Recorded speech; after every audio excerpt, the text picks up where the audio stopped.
لجپال نبی अबसाए पीछे यूसुफ विच उंगलियां पा बैठे। तमाम तारीफ़ व तौसीफ़ हम्द व सना अल्लाह तबारक व तआला की मुक़द्दस मुअत्तर मुनव्वर आली बुलंद बारगाह के लिए है, जो खालिक़े कायनात भी है और मालिके शश जिहाद भी है।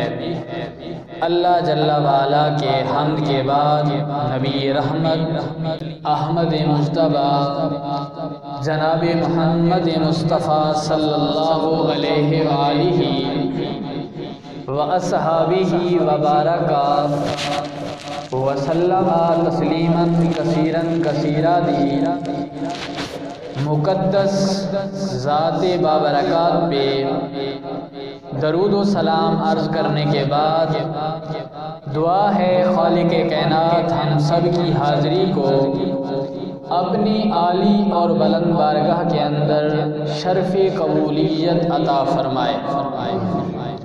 ये मुक़द्दस मुअत्तर मुनव्वर महीना रजबुल मुरज्जब का महीना है। तो ये रजबुल मुरज्जब का वो महीना है कि जिसके अंदर 27 रजबुल मुरज्जब को हमारे आका अहमद मुज्तबा जनाब मोहम्मद मुस्तफ़ा सल्लल्लाहु अलैहि वसल्लम को रब्बे करीम ने अपना दीदार अता फरमाया। मेराजुल मुक़द्दस को बयान करने से पहले इस पर जो होने वाले इतराज़ात व जवाबात हैं उनको मैं ज़िक्र करूँगा, ताकि आगे जब गुफ्तगू होगी वो सही मानों में हमारे दिलो दिमाग के अंदर बैठेगी। जब हमारे जहनों के अंदर सवाल उठ रहे होंगे और उधर से हम मेराज को सुनेंगे तो फिर सही मानों में हम मेराज को समझ नहीं सकेंगे। तो इससे पहले मैं ज़रूरी समझता हूँ कि जो भी इस पर इतराज़ात हैं उनको ज़िक्र करके उसका जवाब दूँ, ताकि पहले हमारे जहन साफ हों और फिर वो वाक़या मेराज को कुरान मजीद की आयात और अहादीस सही मानों में हमारे दिलो दिमाग पे असर करें, हमारे दिलो दिमाग पे बैठ जाए। अब सबसे पहले मेराज पे ये इतराज़ होता है कि इतना ज़्यादा सफ़र है, ये कैसे मुमकिन है कि थोड़े से अरसे के अंदर कोई इंसान इतना सफ़र करे। ये मुमकिनात में से नहीं है।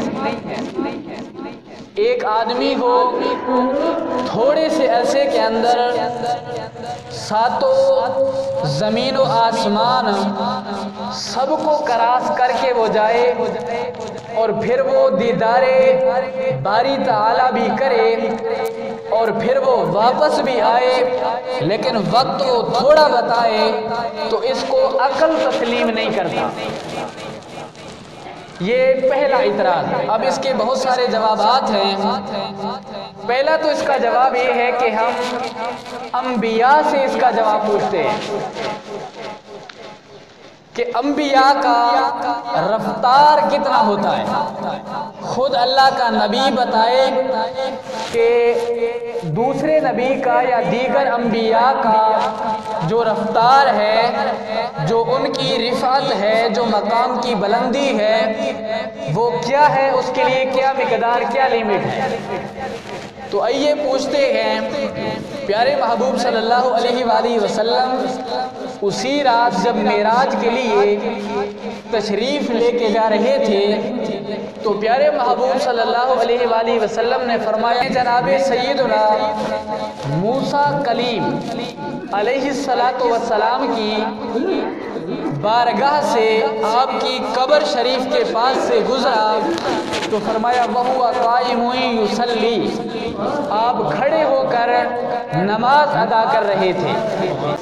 अब प्यारे महबूब सल्लल्लाहु अलैहि वसल्लम मेराज के लिए जा रहे हैं।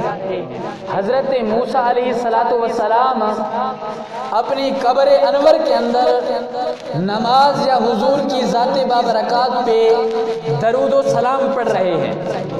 अब काबिले गौर और काबिले तवज्जो बात यह है कि जिस चीज़ पे प्यारे महबूब सल्लल्लाहु अलैहि वसल्लम सवार हैं उस सवारी का नाम है बुराक, और ये बुराक बना है बर्क से। बर्क अरबी ज़बान के अंदर कहते हैं बिजली को। आसान करके अगर मैं बताऊं, प्यारे महबूब सल्लल्लाहु अलैहि वसल्लम बिजली से भी तेज़ रफ्तार सवारी पे सवार थे।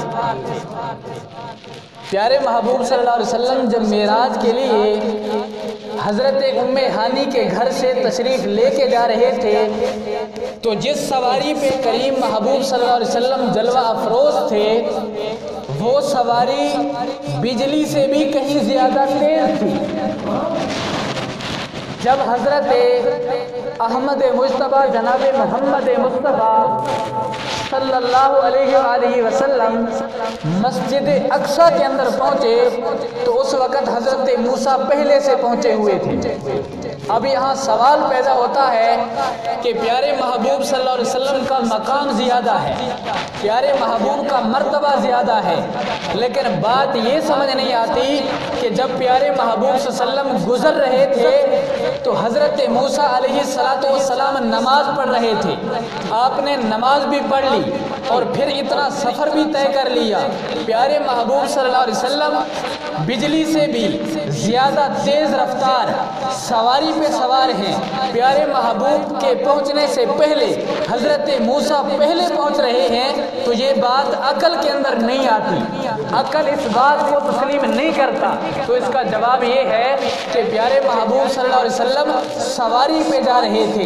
एक तरफ से है सवारी और दूसरी तरफ से है नबूवत का रफ्तार, तो सवारी की रफ्तार से नबूवत का रफ्तार वो बढ़ जाता है, इसलिए हज़रत मूसा पहले पहुँचे और प्यारे महबूब बाद में पहुँचे।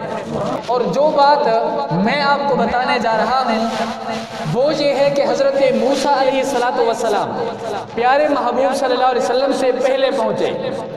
अब प्यारे महबूब सल्लल्लाहु अलैहि वसल्लम से पहले पहुँचकर हज़रत मूसा अलैहिस्सलातु वस्सलाम ने ये साबित कर दिया कि अगरचे बिजली से तेज़ भी सवारी हो तो नबूवत का रफ्तार उससे भी बढ़कर होता है। बिजली से तेज़ सवारी भी हो नबूवत का रफ्तार उससे भी बढ़कर होता है। और ये भी याद रखना इसके अंदर प्यारे महबूब की शान की कोई कमी भी नहीं है। अगर हज़रत मूसा अलैहिस्सलातु वस्सलाम प्यारे महबूब सल्लल्लाहु अलैहि वसल्लम से पहले मस्जिद अक्सा के अंदर पहुंच रहे हैं तो इसमें हमारे महबूब की शान की कोई कमी नहीं है। क्यों? इसलिए कि उधर प्यारे महबूब सवारी पे सवार है, उधर अल्लाह का नबी हज़रत मूसा अपनी रफ्तार से जा रहा है। तो ये हमारा अकीदा है कि सवारी से नबूवत का रफ्तार तेज़ होता है। अल्लाह के नबी और उधर से लाखों सवारी हो, अल्लाह के नबी के जूती के धूल पे भी कुर्बान है। क्योंकि इस बात को भी अकल नहीं मानता, लेकिन हुआ है ऐसे, क्योंकि हदीस पाक गवाह है और कुरान मजीद ने इस चीज़ को बयान किया। सुब्हानल्लज़ी अस्रा बिअब्दिही लैलन मिनल मस्जिदिल हराम इलल मस्जिदिल अक्सा। और ये है कुरान का मामला। और जो आदमी कुरान की किसी आयत का इनकार करे उसका ताल्लुक दायरा इस्लाम से नहीं होता। तो ये जो वाक़या मेराज है मस्जिद अक्सा तक, जो ज़मीन का सफ़र है, इसको कुरान बयान करता है। जो कुरान मजीद के इस आयत का इनकार करेगा उसका इस्लाम से कोई ताल्लुक नहीं। और ये याद रखना, बाज़ औक़ात हम इस बात को मान लेते हैं, हम कहते हैं साइंसदानों की बड़ी तहकीक है, साइंसदानों की बहुत ज़्यादा तहकीक है, हम इसको भी मानते हैं। लेकिन ये याद रखना, साइंसदान के पास इल्म है तो ये प्यारे महबूब सल्लल्लाहु अलैहि वसल्लम के इल्म की खैरात है। बहरहाल मैं अपनी बात को आगे बढ़ाऊं کہ یہ جو واقعہ معراج ہے قرآن نے اس کو بیان کیا سبحان الذی اسریٰ بعبدہ، یہ جو زمین پہ واقعہ معراج ہے، پیارے محبوب صلی اللہ علیہ وسلم مسجد حرام سے لے کر مسجد اقصیٰ تک گئے، اور یہ جو سواری کا معاملہ ہے اس کو قرآن بیان کرتا ہے۔ اس کا انکار بالکل ہم نہ مانتے ہیں اور نہ ہی اس کی کوئی گنجائش ہے، چاہے اس کا انکار کرنے والا کوئی سائنسدان ہو یا سائنسدانوں سے بھی بڑھ کر ہو۔ کیوں؟ اس لیے کہ جب ہمیں قرآن کچھ بتاتا ہے تو ہم سائنس کو پیچھے رکھ دیتے ہیں، کیونکہ ہر علم سے بڑھ کر اللہ کا کلام مقدم ہے۔ اللہ کے کلام وہ پہلے ہے، سائنس بعد میں ہے، کیونکہ اللہ کے کلام کا مقابلہ جب پیارے محبوب کی حدیث نہیں کر سکتی تو سائنس کے اندر کیا مجال ہے کہ وہ قرآن کا مقابلہ کرے؟ تو قرآن بتا رہا ہے کہ یہ ایسا ہو سکتا ہے، کیونکہ قرآن مجید نے بیان کیا لیلن من المسجد الحرام۔ اب لیلن پہ عربی گرامر کے مطابق جو تنوین موجود ہے یہ تلخیص المفتاح اور اس کے علاوہ اصول کی جو کتابیں ہیں ان کے اندر موجود ہے کہ لیلن پہ جو دو زبر آئے ہیں یہ زبر بتا رہے ہیں وقت تھوڑا تھا، سفر زیادہ تھا۔ تو قرآن بتا رہا ہے اگر وقت تھوڑا ہو، سفر زیادہ ہو اور ادھر اللہ کا کوئی پسندیدہ بندہ ہو تو وہ تھوڑے سے وقت کے اندر زیادہ سفر کر سکتا ہے۔ اس کو ہر عقل مانے بھی صحیح، اور یہ قرآن کا فیصلہ ہے، یہ رب کریم کا فیصلہ ہے۔ تو قرآن نے بیان کیا سبحان الذی اسریٰ بعبدہ لیلا من المسجد الحرام الی المسجد الاقصیٰ۔ تو یہ تو تھا زمین کا سفر۔ اب باقی رہا، پہلا میں نے جواب دیا کہ اللہ کا نبی بتائے کہ اللہ کے نبی کا رفتار کتنا ہوتا ہے، اور دوسری بات یہ تو تھے انبیاء، چلو انبیاء کا مقام ہے، انسان سوچتا ہے۔ اب آتے ہیں اللہ کے اولیاء پہ کہ اللہ کا اگر کوئی ولی ہو کیا اس سے بھی یہ ممکن ہے، یہ ہو سکتا ہے وقت تھوڑا ہو لیکن کام وہ بڑا کرے، کیا یہ ممکن ہے؟ تو آئیے چلتے ہیں، اس کو بھی اللہ کے کلام سے لیتے ہیں۔ تو اب حضرت سلیمان علیہ السلام نہیں، حضرت سلیمان علیہ السلام کی امت میں سے ایک ادنا سا غلام جس کا نام ہے آصف بن برقیہ، اللہ تبارک و تعالیٰ کا برگزیدہ بندہ ہے۔ حضرت سلیمان علیہ السلام نے فرمایا کہ ملکہ بلقیس کا جو تخت ہے وہ مجھے فی الفور چاہیے، کون ہے کہ جو اس کو جلدی سے جلدی لے آ سکتا ہے؟ تو قرآن اس کو بیان کر رہا ہے، قرآن نے بیان کیا قال عفریت من الجن، عفریت جن وہاں موجود تھا، اس نے کہا ان تقوما قبل ان تقوما، میں آپ کے مجلس کے ختم ہونے سے پہلے اس تخت کو لا سکتا ہوں۔ اب عفریت جن نے کہا کہ اگر آپ چاہتے ہیں میں آپ کی اس مجلس کے ختم ہونے سے پہلے تخت کو لا سکتا ہوں۔ آپ نے فرمایا کہ آپ وقت بہت زیادہ بتاتے ہیں، مجھے اس سے بھی جلدی چاہیے۔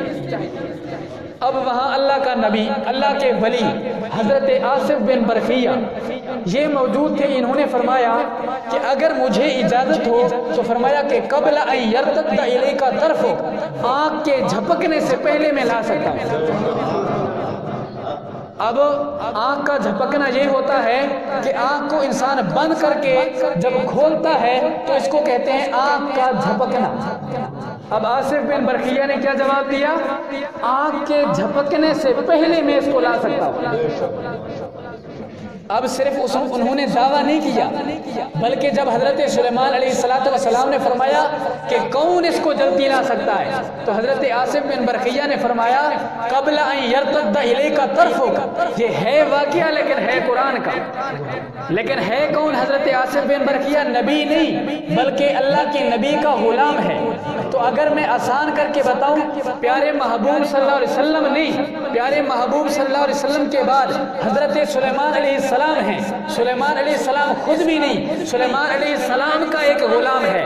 حضرت سلیمان علیہ السلام کے غلام کے اندر یہ طاقت ہے کہ کافی میل، تفسیر جلالین والے نے اور اس کے علاوہ دیگر مفسرین نے لکھا ہے کہ 2 مہینوں کی مسافت تھی، کہ 2 مہینے لگتے تھے، لیکن آپ نے فرمایا کہ آنکھ کے جھپک جھپکنے سے پہلے میں اس کو لا سکتا ہوں۔ اور حضرت آصف بن برخیہ نے آنکھ کے جھپکنے سے پہلے 2 مہینے کی مسافت کو طے کر کے یہ ثابت کر دیا اگر جانے والا اللہ کا نبی ہو تو وہ 7 آسمانوں سے پر بھی جا سکتا ہے، اور اگر وہ لیلا من المسجد الحرام ہو، وقت تھوڑا ہو لیکن پھر بھی وہ جا سکتا ہے۔ اس کے اندر کوئی بعید نہیں ہے، کیونکہ جب اللہ کے ولی کا یہ عالم ہے تو اللہ کے نبی کا کیا عالم ہوگا؟ یہ شان ہے خدمتگاروں کی، سرکار کا عالم کیا ہوگا؟ جب حضرت سلیمان علیہ السلام کا ایک امتی آنکھ کے جھپکنے سے پہلے 2 مہینے کی مسافت طے کر سکتا ہے تو ہمارا نبی عرش سے اوپر بھی جا سکتا ہے۔ تو یہ تو ہے اللہ کے ولی کی طاقت۔ تو اللہ کے ولی نے یہ کام کر کے ہمیں بتا دیا اگر وقت تھوڑا ہو لیکن کام کرنے والا، جانے والا اللہ کا کوئی برگزیدہ بندہ ہو تو یہ ناممکن نہیں ہے بلکہ یہ ہو سکتا ہے، کیونکہ جب قرآن کہہ رہا ہے سبحان الذی اسری بعبدہ لیلا من المسجد الحرام الی المسجد الاقصی، کہ مسجد حرام سے لے کر مسجد اقصی تک یہ جو سفر کیا ہے اللہ کے محبوب نے، لیلاً یہ بہت تھوڑا وقت تھا، وقت تھوڑا تھا، سفر زیادہ تھا، لیکن اللہ کے محبوب نے وہ کر لیا۔